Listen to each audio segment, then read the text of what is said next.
La parole à présent pour la France Insoumise à Monsieur Aurélien Taché. Merci Monsieur le Président, merci Monsieur l'Ambassadeur. Le 7 avril, ce sera effectivement, ça a été rappelé, la journée internationale consacrée au génocide des Tutsis au Rwanda. Un concert était prévu en France à cette date, le concert Solidarité Congo. Vous avez demandé son report, Monsieur l'Ambassadeur, et vous avez eu raison. Rien ne doit pouvoir entraver le devoir de mémoire sur le génocide et l'horreur que vous avez justement rappelé. Mais rien ne doit non plus pouvoir entraver le devoir de solidarité avec le peuple congolais, aujourd'hui victime d'une guerre d'agression menée dans l'est de la République démocratique du Congo. Après la défaite temporaire du M23 en 2013, 11 pays de la région des Grands Lacs, dont le Rwanda, se sont mis d'accord pour mettre un terme au conflit le plus meurtrier depuis la Seconde Guerre mondiale et garantir la paix au Congo.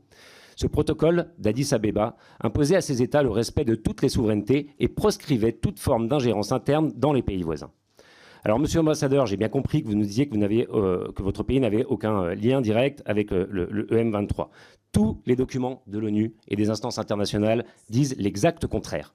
Tout démontre qu'aujourd'hui, votre pays est le principal financeur de ce mouvement et que votre armée est même présente, malgré vos dénégations ce matin, sur le sol congolais. Vous nous dites qu'elle est là pour assurer finalement la sécurité de l'État rwandais et pour protéger la communauté Tutsi qui serait encore persécutée. Et si c'est vrai, c'est évidemment totalement inacceptable et il faudrait mettre un terme immédiatement. Mais qu'est-ce que vous pouvez nous apporter comme preuve de l'effectivité d'un seul acte attentatoire à la sécurité du Rwanda dans la période récente, commis depuis le territoire congolais ou de cette persécution?